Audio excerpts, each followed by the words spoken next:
Hello friends, welcome to SSC coaching centre. दोस्तों, बहुत ही important class रहेगा, पूरा वीडियो देखना। तो चलिए स्टार्ट करते हैं।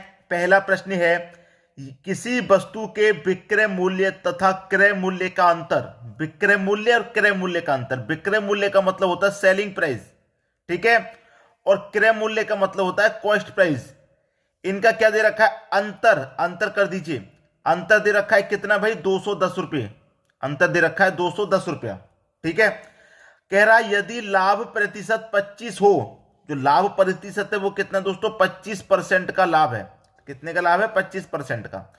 अब मैं आपको यहां पर एक चीज समझा दूं, जैसे कि यहां पर दोनों का अंतर दे रखा है 210 रुपए का। तो सेलिंग प्राइस में से आपने कॉस्ट प्राइस को घटा दिया, 210 आया, तो जो फायदा है, जो प्रॉफिट है, वो 210 रुपए का है कि नहीं? तो 25% का फायदा, यहां पर 210 का फायदा, तो 25% की वैल्यू 210 के बराबर हो जाएगी। अब 210 की बराबर हो जाएगी तो 1% की वैल्यू कितने के बराबर हो जाएगी? 210/25। 1% कैसे निकालेंगे? 210 में 25 से डिवाइड दे देंगे। आपसे कह रहा है कि विक्रय मूल्य पूछ रहा है कि वस्तु का विक्रय मूल्य क्या है। बता दीजिए भाई वस्तु का विक्रय मूल्य। देखिए, जो भी वस्तु होती है अपने आप में 100% होती है, ठीक है, 100% होती है। अब 100 की चीज पर क्या है? 25% का लाभ है। लाभ है तो 100 में जोड़ के लिखेंगे, मतलब 125% का मान निकाल देना है आपको। बात खत्म हो गई। क्लियर है? तो यहां पर कटा लेंगे। 25 से 125 5 बार में कटेगा, और 210 का गुना 5 से करेंगे, ये 1050 हो जाएगा। यही आपके प्रश्न का बिल्कुल सही जवाब हो जाएगा, 1050। 1050 आपको बी ऑप्शन में दे रखा है। एक बार फिर से समझाते हैं। सेलिंग प्राइस में से आप कॉस्ट प्राइस निकाल लीजिए। जैसे कि आपने कोई चीज 20 रुपए की बेची, 20 रुपए, और कॉस्ट प्राइस है उसका 10 रुपए, तो कितना आएगा भाई? 10 रुपए आएगा। ये प्रॉफिट का ही तो आएगा भाई। सेलिंग प्राइस आपका 20 है, एसपी। समझा देता हूं, ये कॉस्ट प्राइस। सेलिंग प्राइस में से 20 रुपए में से आपने कॉस्ट प्राइस घटा दिया, तो 10 रुपए का प्रॉफिट है कि नहीं? 10 रुपए का प्रॉफिट। कोई चीज हमारी 10 रुपए की थी, हमने उसको 20 का बेचा, तो जो जितने की थी उतने का घटा दिया, तो हमें पता चल गया कितने का लाभ है। इस तरीके से बात क्लियर है, आराम से कर लेंगे, कोई दिक्कत नहीं। अब देखेंगे हम अगला प्रश्न। अगला प्रश्न है, निम्न में से कौन सी संख्या 5 की पावर 71 प्लस 5 की पावर 72 प्लस 5 की पावर 73 को पूर्णतः विभाजित कर सकती है?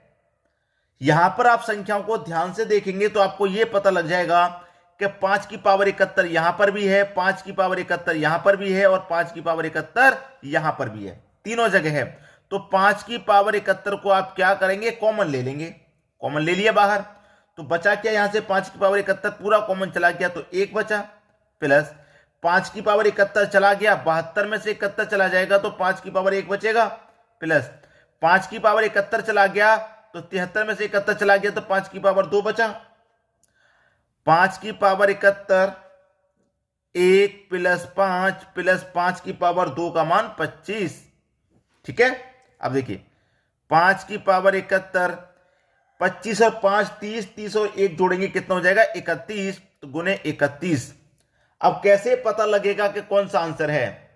भाई पूर्णतः विभाजित कर सकती है, कैसे पता लगेगा कौन सा आंसर है? मैं आपको बता दूं, ये जो 31 आया है, ये जिस संख्या को पूरा पूरा काट देगा वही आपका आंसर हो जाएगा।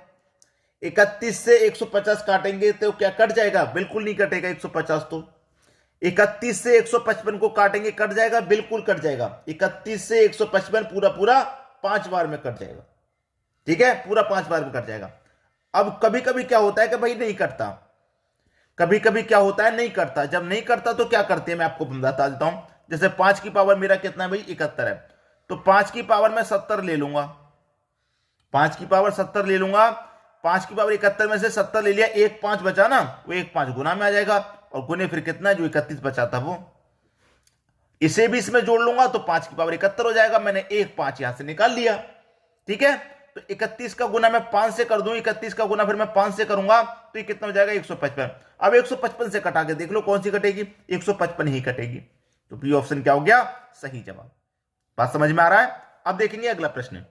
अगला प्रश्न है, 4 वर्षों के अंतराल में 4 बच्चों की आयु का योग 48 है, तो सबसे छोटे बच्चे की आयु ज्ञात करें। 4 बच्चे हैं आपके पास, पहले बच्चे की आयु में x मान लेता हूं, ठीक है, ये पहले बच्चे की आयु x।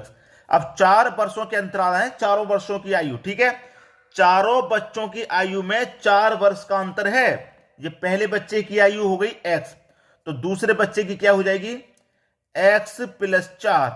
भाई दूसरे बच्चा x तो है ही, लेकिन इससे 4 वर्ष बड़ा है, इनकी आयु में 4 वर्ष का अंतर है, प्लस दूसरा बच्चा, तीसरा बच्चा भी x है, लेकिन इससे वो भी 4 वर्ष का अंतर रहेगा, तो उसकी कितनी हो जाएगी, x प्लस 8, ठीक है, प्लस तीसरा बच्चा भी, चौथा बच्चा भी x है, लेकिन उसमें भी 4 वर्ष का अंतर दिखाना, तो उसकी हो जाएगी x प्लस 12। और योग कितना है, 48 है। योग कितना है, 48।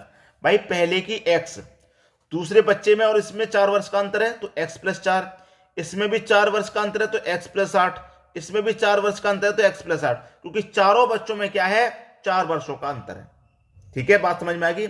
अब जितने भी x हैं सबको कॉमन ले लो, 1 2 3 4 x है ना, ये हो जाएंगे 4x, प्लस 12 12 और 8 20, 20 में 4 जोड़ दूंगा 24, बराबर का कितना, 48। ठीक है, अब देखिए 4x बराबर 48, ये प्लस का 24 इधर जाके माइनस का 24 हो जाएगा। ठीक है, 48 में से 24 को घटा देंगे, 24 में से 24 ही बचेगा, इधर क्या है 4x। ठीक है, अब कट गया, 4 से काट देंगे 24 को, 4 6 24, 6 बार में कटेगा, x की वैल्यू कितनी आएगी, 6 आएगी। x की वैल्यू कितनी आएगी, 6। आपसे कह रहा था कि सबसे छोटे बच्चे की आयु ज्ञात करें, सबसे छोटा बच्चा कौन है भाई, x, और x की आयु कितनी हो गई, 6 वर्ष हो गई।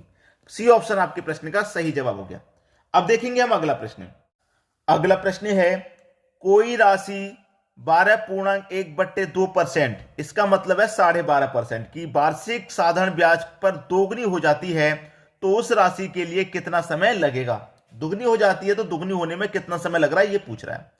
ठीक है, याद रखना कभी भी इस तरीके से प्रश्न आ जाए गुना गुनी वाला, ठीक है, 2 गुनी होना, 4 गुनी होना, 3 गुनी होना, इस तरीके से प्रश्न आ जाए, तो उसके लिए क्या ट्रिक रहती है, मैं यहां पर लिख रहा हूं, गुनी -1, गुना या गुनी -1 बट्टे में क्या लेंगे, अगर आपको रेट दे रखा है तो रेट से डिवाइड, टाइम दे रखा है तो टाइम से डिवाइड।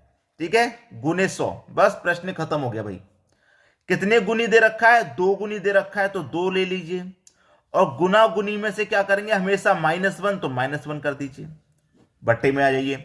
12.5% दे रखा है, 12.5% का मतलब क्या है, 12.5% का मतलब है कि 25 डिवाइडेड बाई 2 12.5 होता है, होता है कि नहीं, 25 डिवाइडेड बाई 2 12.5 होता है कि नहीं होता, तो मैंने इस तरीके से लिख लिया।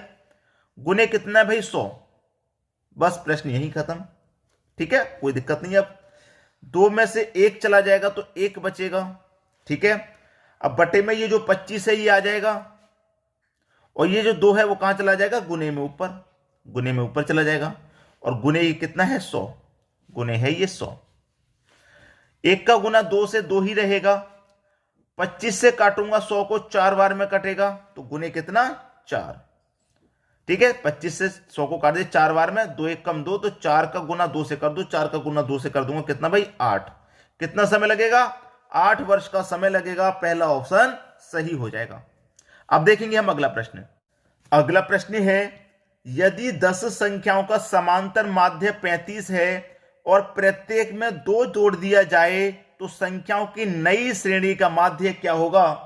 कभी भी आपको इस तरीके का प्रश्न पूछा जाए, आपको कोई भी कैलकुलेशन नहीं करनी है भाई, 10 संख्याओं को कह दे, चाहे 20 संख्याओं को कह दे, कितनी भी संख्याओं को कह दे, ठीक है, कितनी भी संख्याओं को कह दे, आपको बस ये ध्यान रखना है क्या कह रहा है, समांतर माध्य 35 है, इसमें प्रत्येक में 2 जोड़ने की बात कर रहा है। समांतर माध्य कितना भाई 35 है, और कितने जोड़ने की बात कर रहा है, 2 जोड़ने की बात कर रहा है, प्रत्येक में 2 जोड़ दीजिए, तो 35 में 2 जोड़ दूंगा भैया, आंसर हो गया 37। कुछ भी कैलकुलेशन आपको नहीं करनी इसमें, कुछ भी नहीं, सी डी ऑप्शन सही हो गया, बस 37 सही आंसर। जितना भी समांतर माध्य दे रखा है उतना लिखने के बाद में जितना जोड़ने की बात कर रहा है उतना जोड़ दो। कभी तो जोड़ने की बात करता है, कभी घटाने की भी कह देगा तो घटा दो, बस यहां पर 2 जोड़ दी जाए, अगर ये कह दे आपसे कि 2 घटा दिया जाए तो 35 में से 2 घटा देंगे 33 आंसर। ठीक है, ये प्रश्न पूछा जाता है। अब हम देखेंगे अगला प्रश्न। अगला प्रश्न है, जब n को 36 से विभाजित किया जाता है तो शेष 12 आता है। जब n को, ठीक है, जब n को 36 से भाग देते हैं, जब n को 36 से भाग देते हैं तो कितना आता है भाई? 36 एकम 36 आएगा। कितना? 36 एकम 36 आएगा। शेष कितना बचता है भाई? 12 शेष बचता है।